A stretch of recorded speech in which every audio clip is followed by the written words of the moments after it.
All right, last video for today. Everybody check your spam folders if you sent a request to A-Hole Consulting.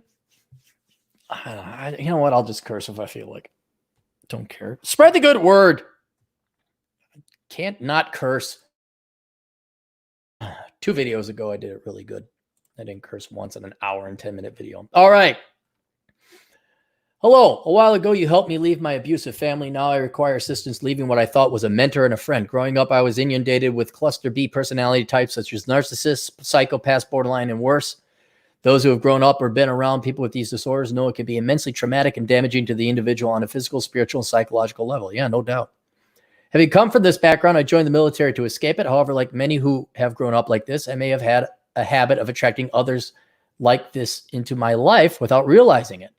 The factors of cluster B personality types are quite complex, and there are very few people who understand it because not many deal with people like this, or if they do, it is usually for short durations in the form of psychotic S or your old boss.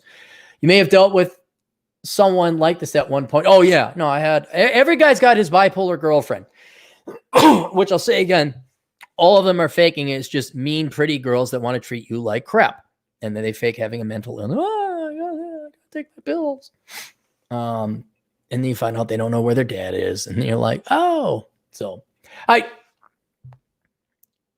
there is mental illness. But once again, my policy is I am highly skeptical of people who claim they have it, especially. Like, you ever notice how, oh, I got a mental illness. It makes me really nice and happy around people. It makes me a really supportive person. Like, there's no mental illness where there's a positive to it. Like, oh, I got a case of the bipolars, and 50% of the time they're just helpful and they can't wait to help you and they're very charming and charismatic. And the other half, they're psycho, evil, mean people that make your life hell and gaslight you. It's always bad. It's never good. There's not, you like think, well, if it was a mental illness, wouldn't there be an equal distribution of good and bad side effects? No, it's always bad. So I'm always not always, for the most part, unless there's some obvious signs of mental illness, I usually view it, no, you're an evil person and you just like treating people like shit. And you hide behind a made-up mental illness to treat people like shit. And that's why I say most of you are faking it. Because there's none of this, like, there's never an upside. There's never, yeah, he had social anxiety disorder and he did the dishes at the party. Oh, we got to get some more of those social anxiety people. No, everyone with social anxiety is a fuckwit. Sorry. You're not, well, maybe not fuckwits. I take that back. You're all annoying.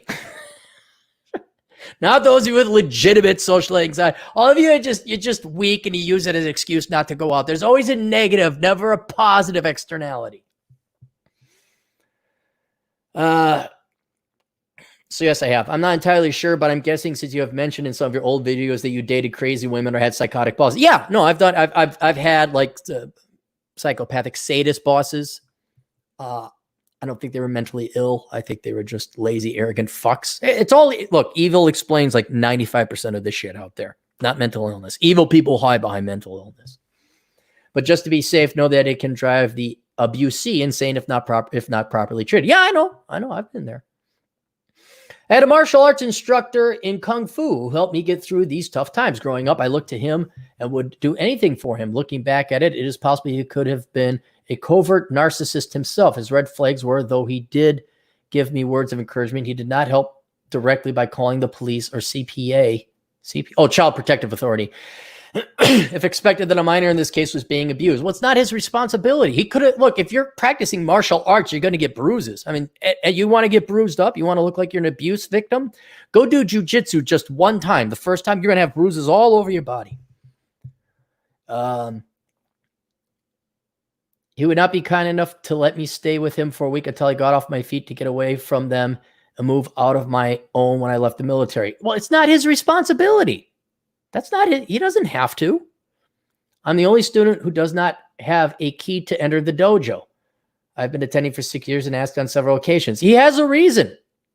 Look, let's be honest. You say you don't, a lot of people who are the abusee don't realize they're being abused. Another thing you don't realize is that you may also have some errant behavior that is risky to other people or threatens other people. That's absolutely, like when I look back when I was a younger kid, I'm like, why did people beat me up? Why was I always getting in fights? I look back, I'm like, I could see now. There's a couple things I did that would piss people off. Still don't give them the right to do it. But you don't know until someone sits you down and says, hey, you're acting like a fuckwit, knock it off. There's something you're doing. All right? And this is perfectly reasonable things. He doesn't have to report you to the Child Protective Services. He doesn't have to call the police. He's not your parent. He's to teach you Kung Fu. Right? And there's a reason he didn't give you a key. So now you got to be strong enough of a man to be intellectually honest. Why did he not give me the key? There's something you did. And what's very likely, although it's no fault of your own, you probably did, not probably, you did come from a very abused background. And that caused in you, unknowns to you, some errant behavior, unacceptable behavior that he didn't trust you. That you're completely unaware of. All right? So it's for once. Now I know this client. Yeah, he did come from an abusive family. Yeah, he's got real legitimate mental problems. He ain't faking it. Right? This guy did not grow up in the suburbs, like, oh my God, I didn't get my brand new Jeep Wrangler. Oh, I need depression medicine. This kid did not come from good circumstances. So that's probably what's happened. I mean, to be honest with you, that's what's happened. Now, I don't know what it is. Okay. You're going to have to talk to a therapist, preferably a male, to find out you could talk to your sensei, say, hey, where am I failing? I need to know. Okay. I don't know. And I'll be honest with you. And you can't get angry at him. He's being honest and truthful with you. And he hilariously enough gave one to a student he is now dating before me, and she attended much later than I did. He's dating a student. Okay.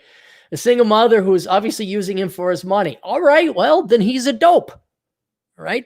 That's not your concern. You know why, even though this isn't part of your request, I'll help you. You really need to read Marcus Aurelius' Meditations. It would really, because I know, dude, you're coming from a bad background and constant siren alarms and emergencies are going on. It's like you just woke up and you're in the middle of a battle and your spaceship's about to be blown to hell and everything's failing. You need some zen and some focus, and you really need to become a stoic and you have very little energy to worry about these things. You don't have the energy or the time or the luxury to worry about him dating a single mom. It's not your concern. Also, whenever I told him of the abuse, he did not seem to take it seriously and often got along with my abusive mother, encouraged her behavior. All right, well, these are red flags to me. Well, maybe he doesn't. Look, he could be in like the lily white suburbs where all the kids are, oh, woe is me. How does he know? Why didn't you go to Child Protective Services? It's not his responsibility. I know you may have been a child at that time, but you had it. That doesn't matter. We don't have the luxury of like how things should be. Also, whenever I told him, also he told me that he does not talk to his family despite living a block from them and lived in the same city of this state his entire life. He's an ardent feminist. Okay, that's the biggest flag you've given me so far. Has told me women are better fighters than men in this system. He also told me he has a habit of attracting certain broken people. All right. Other people at the school show signs of narcissism as well as have their own issues. Unfortunately, very cult-like looking back at it. Maybe it was the training that helped me get through my childhood and not him, but I am not sure. Well, yeah, the training, something to focus on. Really does wonders for the brain. I do not think I'm a narcissist, just that I have a habit of subconsciously attracting them into my life, especially when I was younger. Onlookers can often make the mistake of thinking the person being abused is the problem, not the person portrayed. This is common with cluster B person. Okay, I'm going to be honest. Look, fine, you probably have some mental issues. It does you no good to now become a therapist yourself. Oh, there are people doing it. Who gives a shit? Stop analyzing it. You're fucked up. You had a fucked up background. Got it. Get into therapy, man. But stop analyzing everybody else with, oh, well, glucose. No, you don't have time.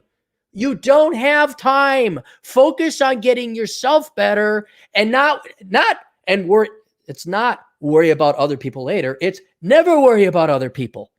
That's not you. Fuck them. Not your concern. As I type this, I think he probably was. My gun instinct tells me, yes. So what? You leave.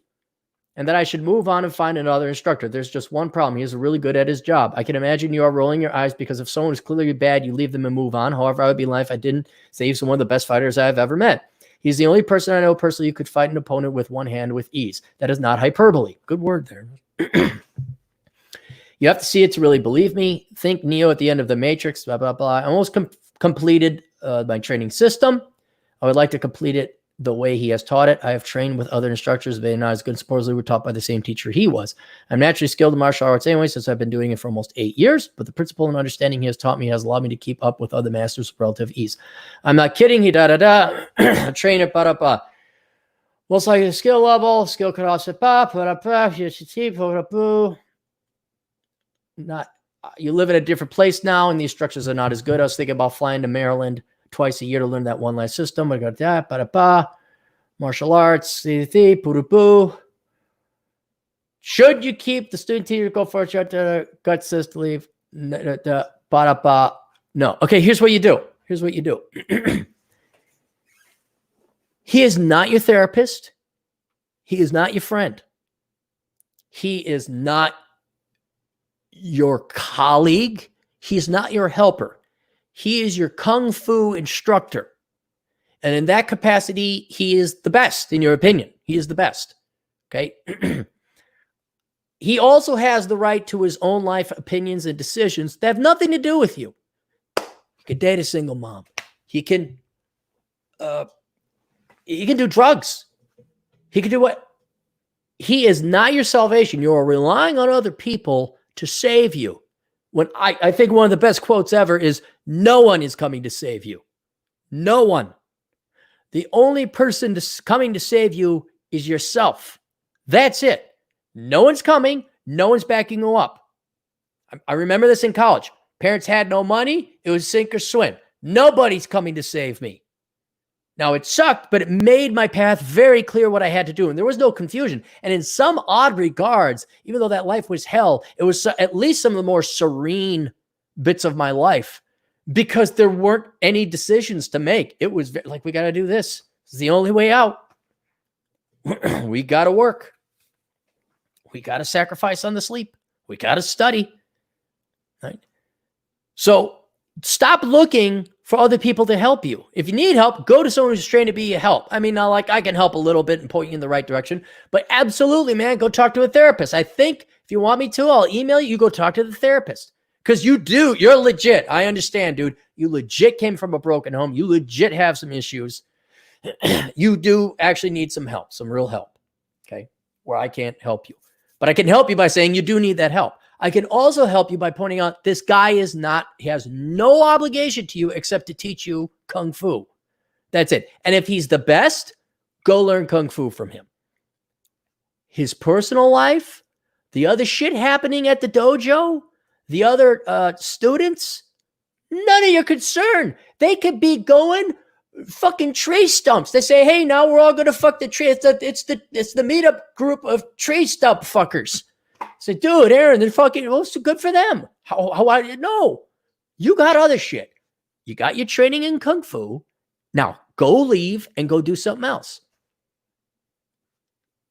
What I'm trying to do is not only show you that your sensei or whatever Kung Fu masters are called only has an obligation to teach you Kung Fu. He's not your therapist. He's not your friend. He's not your father. He's not your brother. He's not an old, wiser man. He might be an old, wiser man, but he is your instructor. You might as well go ask the gas station attendant to like solve your problems and get you out of your problems. Right? It's not his job. But if you like Kung Fu and you're really good at it, and you are, I would go there, man. Yeah, absolutely. Fly back. Go get the training. Finish it off. He's the best. And that's good. Now you have the best instructor. You're going to become a great Kung Fu. You already are, but you become as good as you want now. Apparently, the other instructors are not as good. Fine. But do not burden him with your problems. That is not his problem. He teaches you Kung Fu. End of discussion. He's the best. Go learn from the best. And then now move on with your life and go do something else. And you go compete in Kung Fu or whatever you want. But you're going to make your life a lot more complicated expecting other people to solve your problems or serve in capacities and roles in your life that they're not trained to, that they're not obligated to. And so that's it. So yeah, absolutely. Go train with him. If you got the money and the time, absolutely. But expect not, and here's another thing, going forward, expect only one thing from people. And usually they can't even do that. Like the Subway artist, sandwich artist over in Casper, Wyoming, takes them 3 effing times to get that sandwich right. The Wyoming 3. The dentists in Wyoming, you got to reschedule 3 times because then they finally get you in. You're lucky if people do their job. I mean, you paid me. I did my asshole consulting. I'm not washing your car after this. So there we go. Judd Grover for $5. Captain, when you get Operation Evil off the ground and running, you should absolutely promote yourself to Admiral. Also, thanks for being a great mentor. Yeah, I'm not promoting myself to Admiral. I'm just so close, guys. Just try to keep up with this. Then I finished the presentation for my online class, which will be coming up pretty soon. I got to practice and rehearse, and that's it. And then I got one more thing to write. One more thing, guys. And then Operation Evil starts. Oh, I could get demonetized. Oh, there you go. I'm going to use the system, guys. The YouTubes and the Facebooks and the Twitters, they're gonna jizz their shorts to promote the shit I'm gonna write. And Doc's in the house. Beverly Hills Ninja is a great self-instruction video. You and DT, man, that was a horrible movie. DT has horrible movies. All right, there it is, buddy. Just don't expect too much out of people. No one's coming to save you. Still use him as your sensei, but that's all he is. He's just your kung fu instructor. All right, questions, answers, assholeconsulting.com. See you guys later. Toodles.